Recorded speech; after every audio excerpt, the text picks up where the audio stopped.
Saya dulu kan apa ya, walaupun cewek brutal gitu loh. Kalau gabung GMI itu tahun 2009 kayaknya ya. Ya Allah, saya nggak tahu apa-apa gitu.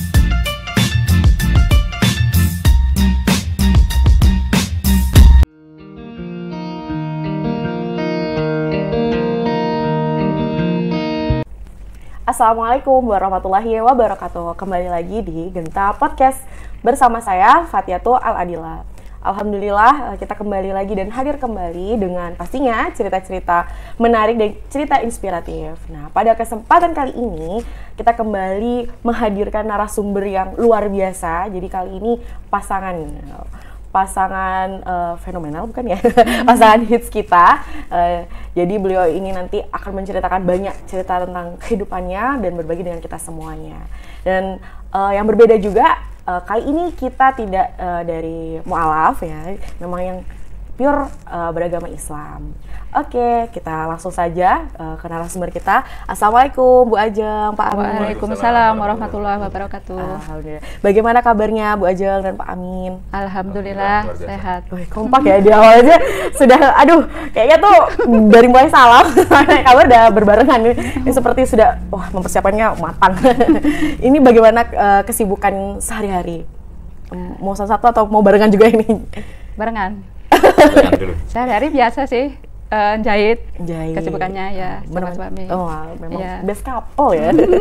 Pak Amin juga begitu. Ya, saya ada usaha di toko, jadi berangkat pagi pulang sore seperti itu. Berdua ini juga? Sendiri. Kalau saya di toko sendiri dan istri di rumah. Bagian penjahit di rumah. Oh, jadi berkolaborasi ya. Yang satunya di toko, satunya di rumah. Tetap luar biasa. Alhamdulillah. Berarti memang kesibukannya sekarang lebih pada fokus di toko. Ya, ini mungkin kita langsung bertanya-tanya. Sebelum bertanya mungkin saya juga harus, dan saudara-saudara semuanya mau lebih kenal lebih jauh nih. Boleh mungkin Pak Amin dan Bu Ajeng memperkenalkan diri dari nama, biasanya dipanggil siapa ya, mungkin asalnya dari mana? Oh ya. Assalamualaikum, nama saya Wina Winiarsih, biasa dipanggil Bu Ajeng. Ya. Asal dari Banyuwangi Genteng. Oh, berarti deket ya. Kalau mau pulang kampung ya setengah hari udah nyampe. Ya. Tinggal kayak lompat. Masya Allah. Kenapa bisa dipanggil Bu Ajeng? Karena mungkin putri kami ya namanya Ajeng yang pertama. Jadi memang orang banyak mengenalnya Bu Ajeng. Iya, sampai nama sendiri hampir hilang. Nggak ada yang tahu kayaknya. Terus saya juga siapa nama asli ini? Baru sekarang, oh ini namanya. Masya Allah. Kalau Pak Amin? Kalau nama saya sejak lahir Muhammad Amin, jadi asal dari Banyuwangi juga, jadi lahir dan besar di Banyuwangi. Itu aja sih. Masya Allah, Bob. Jadi ketemunya ini di Banyuwangi? Di Bali. Ketemu malah di Bali. Wow. Kita di Banyuwangi itu lain kecamatan aja. Saya kecamatan Sempu, Pak Aminnya kecamatan Genteng. Malah ketemu kita di Bali. Wah, ini kerja di Garmen waktu itu. Oh, Pak. Jadi cerita awalnya karena satu Garmen. Jadi kami itu ABG, anak buah Garmen. Iya, dulu. Anak buah Garmen. Saya masuk duluan waktu itu, 1 bulan baru Bu Ajeng yang masuk. Gitu. Jadi awalnya udah nggak ada kesan apapun, sekedar teman biasa itu aja sih. Jadi memang satu kerjaan tuh aja sih, nggak ada istimewa. Oh, berarti mungkin ini akan nyambung dengan pertanyaan saya gitu. Awal mula akhirnya memilih untuk merantau itu karena alasan apa? Merantaunya ke Bali lagi kan kita, apa mungkin Bu Ajeng dan Pak Amin sebelumnya punya kepikiran, oh kayaknya mau merantau ke Bali atau bagaimana gitu? Kalau merantau mungkin ini ya, faktor ekonomi keluarga mungkin ya, orang tua nggak punya, terus saya juga sekolah pun cuma lulus SD saya, karena ya itu nggak ada biaya untuk melanjutkan sekolah. Padahal dulu cita-cita saya tuh pengen sekolahnya sampai SMP gitu kan, namanya anak kecil kan, besok sekolah saya sampai SMP. Ternyata setelah lulus SD itu orang tua nggak mampu, akhirnya sebelum lulus pun sudah cita-cita pokoknya besok kalau lulus sekolah aku langsung kerja gitu, bantu bapak sama emak gitu, cita-citanya dulu begitu. Jadi awal mulanya memang karena dari, kalau Bu Ajeng dari keluarga, akhirnya mau tidak mau nih memilih untuk merantau dan memang memilihnya langsung di Bali. Dulu ke Surabaya dulu. Oh, jadi ya, keliling Surabaya, dulu. Ya, terus punya modal, saya les dulu, pulang dulu ke kampung, les jahit, dulu kan nggak bisa jahit. Les jahit, habis les jahit, ada teman juga, temannya kakak waktu itu di Bali sini, tapi bukan jahit. anak tongkrongan lah di pasar mana Kereneng. Terus itu janjiin, Win, coba kamu les jahit. Nanti kalau sudah bisa jahit, nanti saya cariin kerja di garment katanya gitu. Akhirnya aku les jahit, terus sudah lulus, dicariin di sini di Bali. Di Bali. Ya. Berarti memang merantau itu dengan udah ada ya tujuannya itu. Oh maunya kerjanya di garment di ini. Jadi memang sudah ngerti nih alurnya kemana. Sampai akhirnya Bu Ajeng merantau ke Bali. Itu tahun berapa kira-kira? Itu tahun sebelum PON Bali itu ya, tahun 2000. 98. Oh iya 98. Iya sekitar segitu. Saya belum lahir itu kayaknya. Saya belum lahir juga. Banyak cerita belum lahir ini. Berarti dari sekitar 98 akhirnya memutuskan untuk merantau ke Bali, mulai bekerja di Bali. Oke. Nah, kalau Pak Amin, awal mulanya akhirnya memilih untuk merantau? Kalau saya itu memang anak perantauan ya, jadi memang dari lulus SMP saya cuma sama dengan istri ya. Lulus SMP itu memang sebenarnya saya juga kepengen lanjutin, tapi karena faktor biaya, dan saya pilih untuk kerja. Jadi saya merantau itu awal ke Surabaya waktu itu. Setelah dari Surabaya pindah ke Jakarta, ke Palembang, dan terakhir itu memang ke Bali. Dan sampai di Bali itu memang kayaknya memang lebih nyaman di Bali. Ya. Walaupun waktu itu zaman segitu memang secara dari transportasi, komunikasi itu masih terbatas. Iya betul. Masih terbatas. Jadi sih awalnya. Awal mulanya berarti merantau ke Bali. Itu sama juga sekitar tahun 98 atau mungkin sebelum atau sesudahnya? Sebelumnya itu sih sebenarnya. Oh berarti duluan Pak Amin? Ya masuk ke Bali duluan. Cuman waktu itu setelah memang takdir ya, jadi ketemu di garment itu memang itu garment kan kakak saya yang ngelola waktu itu. Setelah saya masuk ke sana, 1 bulan baru istri masuk ke sana juga. Jadi udah kita emang udah kerja di sana seperti biasanya, cuman nggak ada yang istimewa seperti itu kan. Nah pada ada waktu itu juga mungkin Allah memberikan cobaan pada saya dan istri gitu kan ya. Jadi waktu itu saya kecelakaan di Nusa Dua, kecelakaan tunggal. Terus saya sama teman naik motor karena mungkin situasi juga nggak tahu jalan di sana kan ya. Jam 12 malam itu kecelakaan, dan kecelakaan itu memang nabrak pembatas jalan.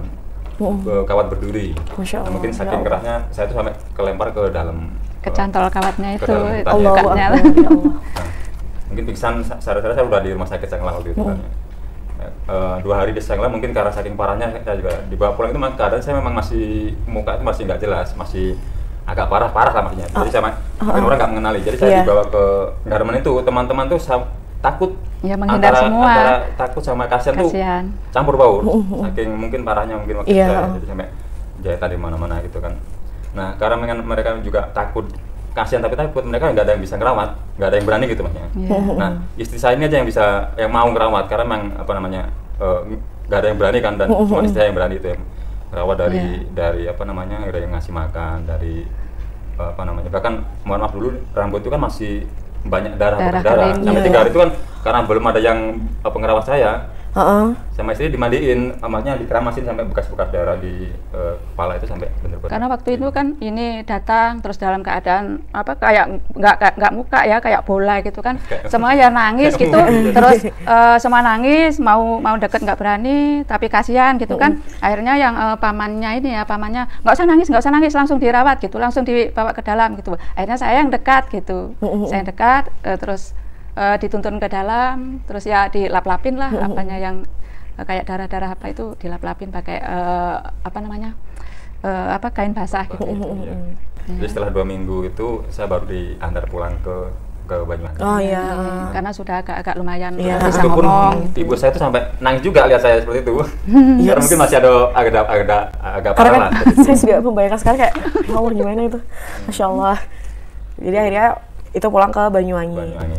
Setelah benar-benar pulih normal, balik lagi ke Bali dan ketemu lagi istri. Waktu itu belum ada komitmen apapun ya, jadi memang saya balik aja untuk kerja, dan memang itu ya ketemu juga sih, ucapan terima kasih.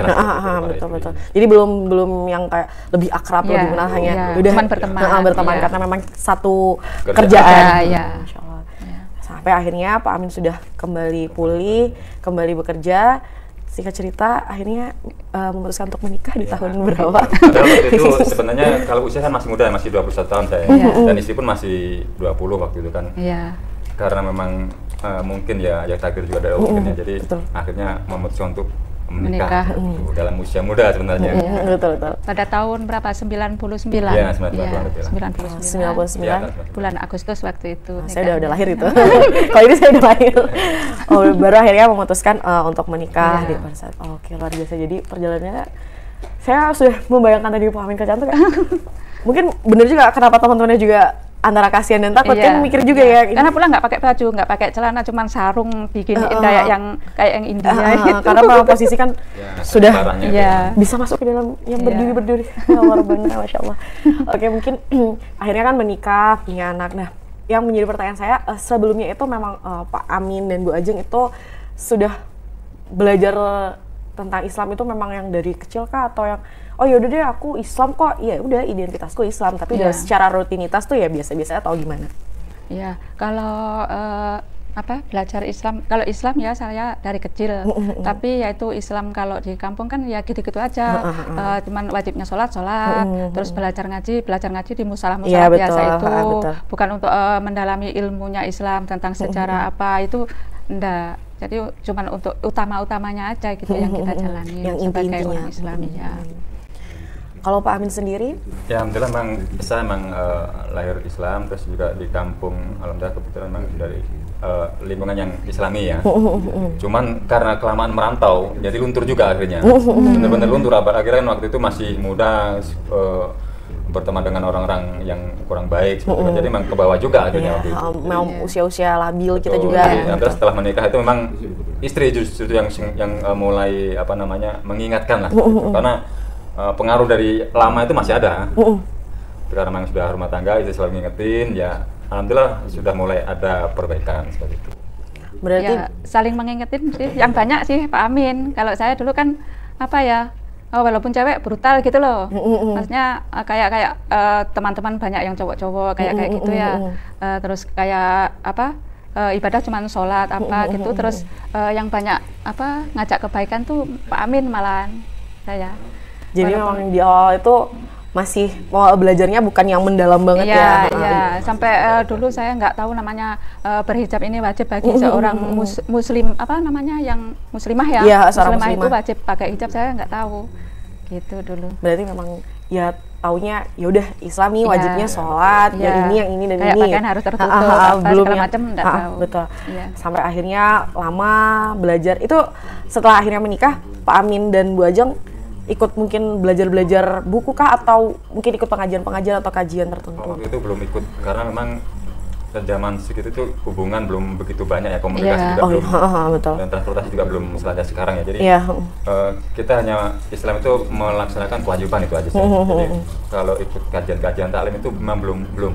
Nah, mungkin setelah anak mulai besar, mulai ikut ngaji di TPQ itu baru mulai ibunya ikut pengajian sana. Itu pun sekedar aja, sekedar sambil nungguin gitu, nungguin ngaji. Oke, jadi memang ya nggak, anggapnya kayak belum setotalitas saat ini ya. Semakin berjalannya waktu, akhirnya kan bertemu nih, atau mungkin sudah dengar-dengar dengan pada saat itu gabung dengan GMI sendiri tahun berapa kalau Bu Ajeng dan Pak Amin? Kalau gabung GMI itu tahun 2009 kayaknya ya. Anak yang kedua itu umur 1,5 kalau nggak 2 tahun. Ya, itu pindah kontrakan gitu kan, kita di Jalan Gunung Salak, yang dulunya di Jalan Gunung Lumut.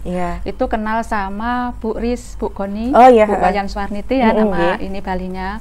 Itu kenal karena anaknya sama-sama ngaji dulu, terus tahu saya pindah di dekatnya kontrakan beliau, akhirnya Bu Ajeng ayo ikut pengajian di pengajian kami gitu kan. Pengajian apa? Mu'alaf. Kok mu'alaf kan di hati saya gitu dulu kan.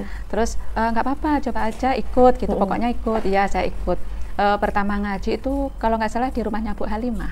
Oh, Bu Halimah. Ya, saya malah datang pertama itu ditodong, langsung disuruh MC gitu loh. Waduh, suruh MC saya nggak tahu, langsung panas dingin kan badan ini. Saya megang tangannya siapa saya nggak tahu, saya harus gimana?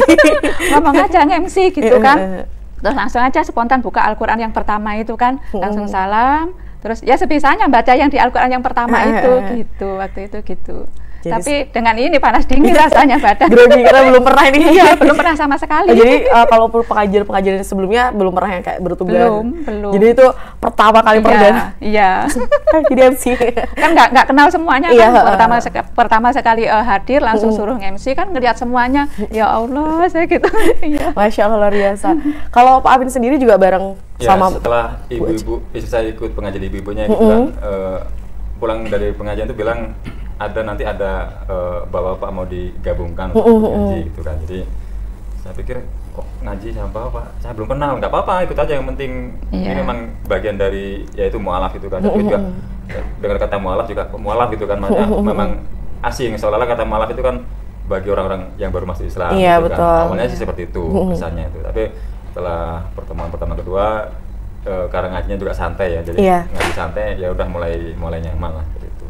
Masya Allah, jadi memang pertama kali tuh ya lumayan ya tahun-tahun segitu jadi langsung. Iya, tapi saya ini setiap pulang dari pengajian tuh cerita, tadi ustadznya loh bahas ini, saya cerita seingat saya gitu loh. Jadi materi-materi apa yang disampaikan apa tuh langsung cerita ke soalnya kan nggak pernah dapat tausiah, dapat penjelasan apa tentang mungkin sejarah Nabi apa gitu, saya cerita seingatnya. Masya Allah, luar biasa, memang menorehkan kesan yang luar biasa. Jadi pertama, kalau tadi dibilang kan udah pertama jadi MC, nah itu kesannya gimana Bu Ajeng? Selain panas dingin, apa ada rasa, ih kapok deh kayaknya datang pertama atau gimana? Ini, karena yang ini, teman-teman itu terus dorong gitu loh, nggak apa-apa gitu, jadi kayak diperhatiin malahan. Saya kan pertama kali sendiri langsung disuruh jadi yang pertama lah istilahnya gitu kan, ya merasa bangga juga kan, terus merasa ingin belajar lagi gitu.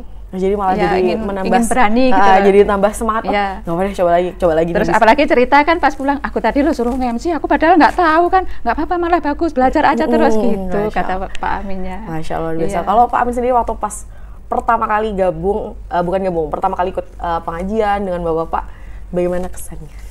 Awal Ahad pagi kalau nggak salah waktu itu ya, Ahad pagi dengan orang-orang baru dan Ustadz baru kenal juga waktu itu. Jadi ya alhamdulillah almarhum Ustadz juga ya, waktu beliau itu sangat santai, low profile. Jadi kita itu diajar ngaji tidak dengan keras seperti itu ya, karena beliau tahu kita bapak yang sudah berumur dan harus kerja. Jadi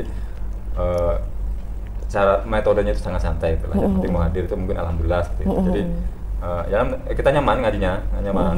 Sebenarnya ngajinya mungkin sedikit, tapi ngobrolnya yang panjang. Jadi kan akhirnya ya mungkin saling mengenal juga awalnya seperti itu. Jadi ya semangat, akhirnya jadi semangat. Setelah itu baru tausiah masuk, nanti nasihat-nasihat masuk, baru mulai tersadar lah bahwa memang saya Islam cuman kok ternyata banyak kurangnya, banyak yang belum total, belum total dalam Islam seperti itu. Seperti itu. Jadi, dan sama teman kan juga kita saling mengingatkan. Iya betul. Jadi mulai tumbuh rasa tanggung jawab bahwa kita terus belajar dan meningkatkan iman lah. Iya betul. Masya Allah. Nah, seiring berjalannya waktu akhirnya kan mulai aktif di kegiatan-kegiatan GMI, mulai mengenal banyak tentang Islam. Oh, Islam itu seperti ini dan lain sebagainya mungkin yang ditemukan. Nah, mungkin apa yang akhirnya Bu Ajeng dan Pak Amin rasakan yang menjadi pembeda antara sebelumnya sampai akhirnya sudah tahu, oh makna Islam tuh kayak gini loh, bedanya oh gini, ternyata dulu aku gini dan sebagainya. Mungkin Bu Ajeng bilang. Maknanya apa ya? Jadi lebih baik lagi ya. Mungkin dari yang sebelumnya itu nggak tahu sekedar muslimah harus wajib pakai jilbab dan sehelai rambut ini seumpama keluar itu neraka bagimu gitu. Jadi merasa gimana ya, bahwa saya ini nggak ada apa-apanya gitu loh. Seorang muslim cuman abal-abal rasanya kan gitu. Setelah berkumpul dengan ibu-ibu mu'alaf yang belajarnya melebihi dari saya gitu, akhirnya termotivasi saya untuk belajar lebih baik lagi, beribadah lebih baik lagi gitu kalau saya. Masya Allah. Kalau Pak Amin? Jadi pembedanya itu kalau dulu masih jahiliyah, jadi maksudnya mungkin karena masih jiwa mudanya masih tinggi, terus juga pergaulannya masih kita juga kelewatan seperti itu kan. Nah setelah mengenal taklim, jadi kita gabung di pengajian itu, memang justru merasa banyak salahnya, banyak dosanya, terus banyak kurangnya seperti itu ya. Jadi, nah sering waktu berjalan kita belajar itu memang semakin apa namanya membuat lebih baik lagi lah sebenarnya, lebih baik dan banyak terus semangat belajar. Dan setelah menemukan apa namanya kenikmatan dalam Islam, beriman itu baru merasa untuk jangan cuma saya gitu loh yang merasakan nikmatnya iman Islam seperti itu. Pengen yang lain, saudara-saudara kita, teman-teman yang kita itu untuk apa namanya kembali ke kebaikan lah seperti itu kurang lebihnya. Masya Allah, jadi memang ya begitu luar biasa ya. Jadi dari yang kita tidak tahu sampai akhirnya oh sebenarnya seperti ini loh, aslinya begini, arahnya seperti ini. Yang harus kita ikuti itu seperti ini, luar biasa. Nah, sampai akhirnya kan berjalan, apa yang akhirnya membuat Pak Amin dan Bu Ajeng tetap bertahan nih, bergabung di GMI? Sedangkan kan ya kita tahu sendiri bahwa sebenarnya dari nama aja kayak ini buat mualaf deh gitu. Sampai akhirnya oke, nggak apa-apa deh, gabung terus nih, aktif guys, Masya Allah. Sampai detik ini. Iya. Kalau saya ini merasa nyaman ya gabung dengan mualaf, terutama dengan yang saudara-saudara ya, ibu-ibu itu nggak segan-segan. Saya pernah ini ditegur pakai jilbabnya kan nerawang gitu ya, waktu itu warna putih, terus pakai dalemannya yang bolong gitu kan, rambutnya kan kelihatan gitu. Langsung nggak sungkan-sungkan, langsung dipanggil, Bu Ajeng ya gitu, maaf ya besok lagi kalau pakai jilbab pakai dalemannya yang agak tebal gitu kan. Oh iya kelihatan ya gitu, saya tanya. Iya, jadi dari pengalaman itu iya ya, maksudnya kalau orang lain kan mungkin mau negor itu kan takutnya nanti marah kan gitu ya. Kalau saudara-saudara yang di mualaf ini enggak. Jadi kalau memang itu benar, memang benar-benar gitu loh, di apa namanya diluruskan lah kita kalau sok masalah gitu. Saya merasa gitu. Masya Allah. Kalau Pak Amin sendiri bagaimana? Apa tadi pertanyaannya? Apa namanya? Saya juga jadi Masya Allah. Apa yang menjadikan alasan Pak Amin itu tetap bertahan dan gabung sampai detik ini? Ya. Yang pertama itu memang kalau di mualaf, di Genta Mualaf itu memang kalaupun restoran itu banyak menunya ya, jadi kita nggak hanya taklim aja tapi juga ada apa namanya itu kegiatan atau program yang lain lah, selain kajian untuk para ayah, terus ada jiran kajian rutin bulanan itu kan, dan yang untuk outdoor juga banyak. Jadi ternyata dakwah itu gak hanya di masjid, gak hanya di musola ya, bisa juga kita lagi sambil gowe, sambil camping atau sambil apapun lah. Jadi saya merasa di Genta memang menemukan apa namanya ya, tempat atau wadah yang cocok untuk selain kita beribadah juga memotivasi diri dan yang lain untuk menjadi lebih baik lagi seperti itu. Karena juga selain sebenarnya sih banyak ya, saya juga aktif di musola yang lain, cuman saya memang lebih konsen di sini juga karena banyak saudara kita yang mualaf itu tadi. Jadi saudara-saudara kita itu yang memang mereka telah mendapatkan hidayah, kita support lah, kita support semampu kita, minimal doa, jadi biar mereka tambah semangat. Oke, Masya Allah. Nah, selanjutnya nih, program apa yang paling disenengin? Program karena saking banyak ya, jadi apa yang paling seneng dan paling ditunggu-tunggu? Paling ditunggu ini ya, kismis sama jiran. Oh, iya. Jiran itu karena kan semua yang dari wilayah manapun pada datang gitu iya, loh. Betul. Jadi bertemu, terus kalau ketemu itu kayak kayak gembira sekali gitu loh. Cuma Bu Ajeng gitu kan. Pengalaman pertama kali jiran kesini itu saya disapa Bu Soleh ya, Bu Soleh Jambu kan. Dari wilayah mana gitu langsung, tapi senyumnya itu enak gitu loh, kayak sudah kenal gitu. Terus saya ya Allah, padahal nggak kenal sama sekali, maksudnya guyupnya itu loh, persaudaraannya itu erat gitu. Terus saya bilang dari wilayah Padang Sambian, oh Bu Ani ya ini langsung kenal sama semuanya gitu. Iya saya gitu. Masya Allah, jadi memang rata-rata juga pasti kalau yang ibu-ibu tuh sukanya kismis. Iya kismis, jiran itu. Kalau jiran selama pandemi ini memang belum rutin, belum ada, masih dibagi-bagi karena sekarang masih kismis itu kondisinya seperti ini, jadi kayak dibagi-bagi dulu ya. Kalau yang bagi para muslimah, ibu-ibu, mungkin mbak-mbak juga, itu ada kismis namanya kajian rutin muslimah. Jadi buat yang girls gitu, buat kita yang cewek-cewek. Kalau Pak Amin apa nih? Wah, kalau Pak Amin sih goes sih kayaknya. Hampir semua kegiatan di Genta Mualaf saya hadir, saya ikut. Saya hadir semua lah, saya senang ya. Kecuali kismis ya. Baru pas saya bilang ini, kecuali kismis. Ibu-ibu ya. Mulai dari jiran, ada juga nanti kajian rutinnya setiap pagi untuk para ayah itu juga. Terus nanti juga ada kadang-kadang kan kita juga di sini juga mengundang dari narasumber yang lain ya, luar, dari kesehatan, dari podcast, dari apapun lah. Dan itu memang saya suka sekali karena untuk meningkatkan kualitas diri lah. Jadi tidak hanya soal agama tapi soal kesehatan, soal apapun lah seperti itu. Termasuk juga saya juga ada program goesnya juga ya, GMI Cycling itu kan. Kalau goes itu selalu ditunggu-tunggu kali ya. Kalau waktunya goes kayak mungkin besok pagi gitu goes ya. Sekarang udah disiapin tuh sepedanya, udah dilap-lap ya, dimasukin rumah dilap. Habis itu berkaca pinggang gini kan, dilihat gini sepedanya. Aku udah ketawa-ketawa. Lalu sudah mempersiapkan diri, wah besok. Iya. Sebenarnya itu karena memang kita outdoor keluar dengan para ayah-ayah yang sorry maaf. Salah. Namanya. Ya siar kita juga, siar kita di sana. Jadi selain kita sehat secara iman juga sehat secara jasmani. Iya betul. Juga, gitu. Jadi kita balance ya antara memang ya ada ngajinya, ada agamanya, tapi kita juga keluar juga. Jadi biar seimbang gitu. Saya juga seneng kalau udah rapi-rapi kayak gitu, kumpul-kumpul misalnya ada kegiatan-kegiatan ramai seperti kurban dan sebagainya itu kan kayak yang ditunggu-tunggu ya Bu. Masya Allah, bisa berkumpul. Tadi sudah bertanya tentang program kesukaan. Nah, mungkin saya mau agak bertanya ini, selama perjalanan bergabung dengan GMI, ada nggak sih yang rasa kayak agak belajarnya tuh pengen agak kendor gitu? Kan biasanya kalau kita secara umum biasanya akan ada seperti up and down, naik turun, seperti ini. Nah mungkin Bu Ajeng atau Pak Amin ada tidak merasakan hal seperti itu, kayak lagi agak surut atau gimana? Iya, kalau lagi agak surut sih ada ya. Waktu itu apalan kan sebelum pandemi itu kan ke rumah-rumah gitu kan, setiap hari Sabtu sama hari Ahad setiap pertemuan itu kita harus setor hafalan, nggak harus sih ya, sesukanya, nggak memaksakan hafalnya, tapi kalau kita nggak setor kan merasa malu gitu kan. Tapi kadang-kadang untuk ngapalinnya berkali-kali diapalin, dibaca-baca, tapi kok nggak nyantol-nyantol gitu, faktor usia mungkin ya udah tua gitu kan, kadang-kadang mau berangkat tuh nggak berangkat dulu deh gitu, tapi karena senengnya itu berangkat aja gitu, ngapalinnya di sana, jadi kebanyakan ngapalinnya di sana di tempat.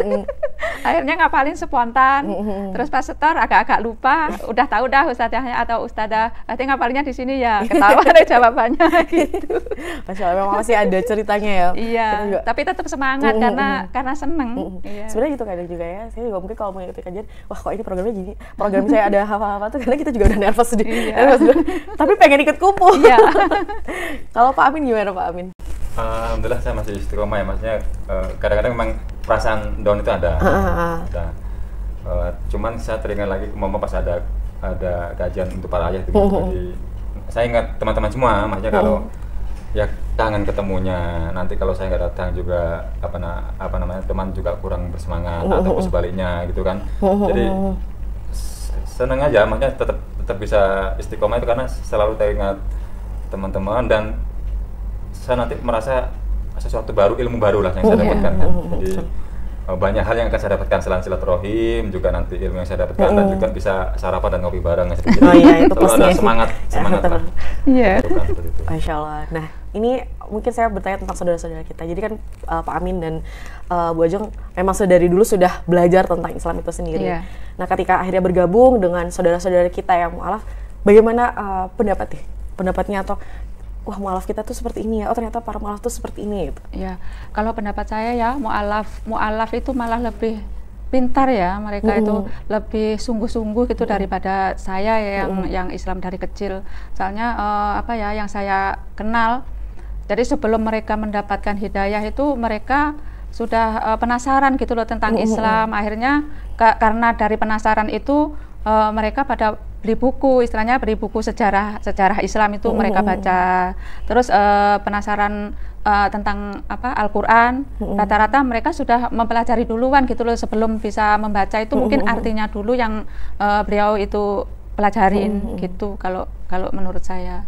Jadi saya jadi malu sendiri gitu loh, maksudnya orang Islam dari kecil kok nggak ada apa-apanya lah, malahan malah saya didakwahin beliau gitu loh. Waktu itu kan ini kan mu'alaf dari Hindu, terus yang satunya dari Kristen kan, mu'alaf semua suami istri itu. Jadi malah saya yang bertanya waktu awal-awal gabung kan, saya yang bertanya, malah beliaunya itu yang jelasin gitu soal oh Islam itu begini-begini, terus sejarahnya itu begini-begini gitu. Saya jadi ya Allah, saya nggak tahu apa-apa gitu. Itu termotivasi saya untuk belajar lagi dan terus gabung di sini di mualaf ini. Masya gabung Allah, gitu. luar biasa memang. Ya. Ya seperti itu ya, kadang kita juga mikirnya oh ternyata ada yang lebih semangat, jadi kita memacu kita untuk harus ya Allah dia bisa, pasti aku juga malu kan saya muslim asli gitu loh. Betul. Kalau Pak Amin gimana Pak Amin? Untuk saudara-saudara kita yang mualaf itu memang alhamdulillah mereka mendapatkan hidayah dari Allah ya, jadi karena memberi hidayah itu kan enggak ke semua, jadi Allah hanya memilih orang yang dipilihnya dan hanya hak Allah lah bisa memberikan hidayah. Jadi bersyukurlah, maksudnya saya menemukan beberapa banyak mualaf itu yang memang mereka itu banyak belajar, banyak ingin belajar gitu. Walaupun ada beberapa yang mereka itu karena kesibukan pasangan atau mereka sendiri juga ada keterbatasan untuk belajar lah. Jadi ada kekurangan seperti itu. Tapi memang sebagian besar dari mereka memang sudah belajar. Jadi alhamdulillah di Bali itu kan banyak sekali musola masjid yang sebagai wadah lah, walaupun mereka belum setotal di Genta Mualaf itu memang, tapi mereka sudah mewadahi lah seperti itu. Jadi untuk belajar itu bagi orang ini sudah ada tempatnya seperti itu. Masya Allah, jadi luar biasa gitu, semangat saudara-saudara kita untuk belajar tentang Islam tuh patut diacungi buaya gitu. Iya memang. Jadi kita juga kita sendiri itu, pribadi kita sendiri juga jadi termotivasi, oh ayo dong pasti bisa, karena mereka bisa, kita juga bisa, semua pasti bisa. Nah ini menjelang akhir, mungkin harapan kedepannya untuk Genta Mualaf Indonesia. Harapan ke depan Genta Mualaf semakin berkembang ya. Amin. Untuk mewadahi para mualaf yang mungkin haus ilmu ya, kayak saya juga bukan mualaf aja ya, kayak saya yang dari kecil nggak tahu apa-apa, nggak punya ilmu. Disinilah wadah kita ya. Jadi ya lebih berkembang lagi dan lebih baik lagi. Amin, Allahumma amin. Kalau Pak Amin, harapan kedepannya untuk Genta Mualaf Indonesia? Alhamdulillah untuk yayasan ini sudah berkembang dengan baiknya ya. Terima kasih untuk direktur dari Mualaf dari Genta Mualaf Indonesia yang sekarang sudah nama baru. Jadi harapan ke depan itu sudah baik ya. Jadi maksudnya banyak sekali program-program yang mengena di kita, artinya kebutuhan kita akan ilmu agama, ilmu kesehatan dan ilmu yang lainnya itu di Genta Mualaf sudah diwadahi dan sudah difasilitasi seperti itu. Jadi harapannya ya mudah-mudahan anggota-anggota kita istiqomah, tambah banyak, silaturahim semakin erat, dan saya yakin insya Allah mudah-mudahan kita juga nanti suatu saat bisa punya gedung sendiri ya. Amin. Mengembangkan dakwah yang di Bali yang walaupun kita minoritas di Bali, tapi insya Allah nanti Allah akan menolong Islam di Bali juga. Seperti itu sih. Masya Allah, luar biasa. Jadi memang harapan kita ke depannya nanti kita bisa punya tanah sendiri dan semakin berkembang, kita juga punya bangunan sendiri. Amin.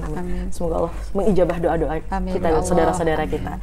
Dan yang paling akhir, pesan-pesan untuk saudara-saudara kita di Genta Mualaf Indonesia. Pesan-pesan untuk saudara-saudara kita. Amin dulu deh. Saya pesan.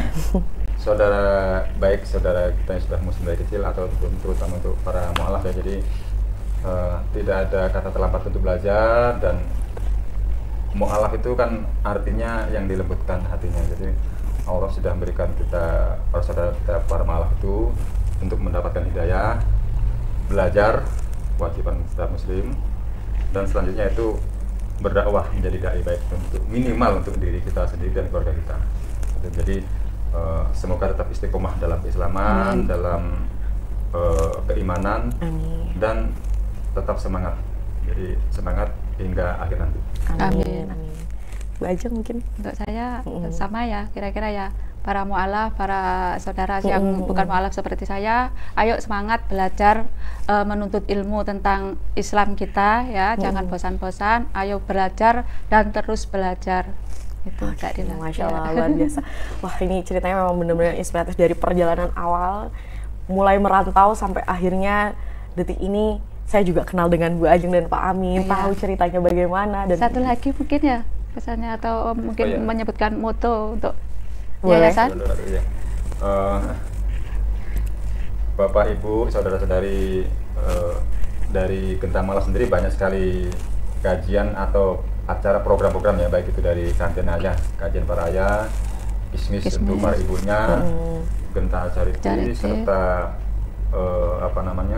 kegiatan besar Islam ya. Jadi kegiatan kita itu banyak dan kedepannya juga kita pinginnya itu punya gedung sendiri, tanah sendiri. Jadi bagi Bapak, Ibu, saudara-saudara semua yang ingin memberikan donasinya, menginfakkan baik itu zakat, silakan bisa nanti disalurkan kepada kami, baik yang ada tertera di bawah ini ataupun nanti bisa lihat di deskripsinya ya. Dan semoga Allah selalu memberikan keberkahan kepada rezeki kepada Bapak Ibu saudara sekalian dan memberkahi dakwah kita di Bali. Amin. Amin. Semoga nanti para donatur terbuka hatinya. Ya, amin. Karena Yayasan GMI ini perlu dibela. Ya, kalau kita pinjam istilah dari salah satu pondok pesantren itu ya, yayasan ini memang perlu kita bela, kita bantu dan kita perjuangkan seperti itu. Luar biasa. Semoga nanti Allah benar-benar menunjukkan kita nanti para saudara-saudara kita rezekinya lebih ya, bisa menzakatkan gitu. Yeah. Dan kita nanti nextnya bisa membeli tanah dan membangun bangunan sendiri. Amin. Jadi cita-cita besar untuk kita semua. Masya Allah. Amin. Oke, terima kasih buat Pak Amin, Bu Ajeng yang sudah memberikan kita cerita inspiratifnya, cerita yang luar biasa, sangat menarik buat saya dan pelajarannya juga luar biasa. Jadi memang pastinya tuh setiap dari kita tuh punya cobaannya masing-masing, punya perjalanannya masing-masing yang pastinya kita bisa ambil. Semoga Pak Amin dan Bu Ajeng sehat selalu, dimurahkan rezekinya, diistiqomahkan selalu juga. Amin. Terima kasih Pak Amin, Bu Ajeng. Ya, sama-sama. Oke, buat saudara-saudara semuanya yang ada dimanapun, jangan lupa like, komen, dan subscribe, dan juga share ke teman-teman atau saudara-saudara lainnya untuk selalu update cerita inspiratif dari kita semuanya. Saya Fatihatul Adilah, wassalamualaikum warahmatullahi wabarakatuh.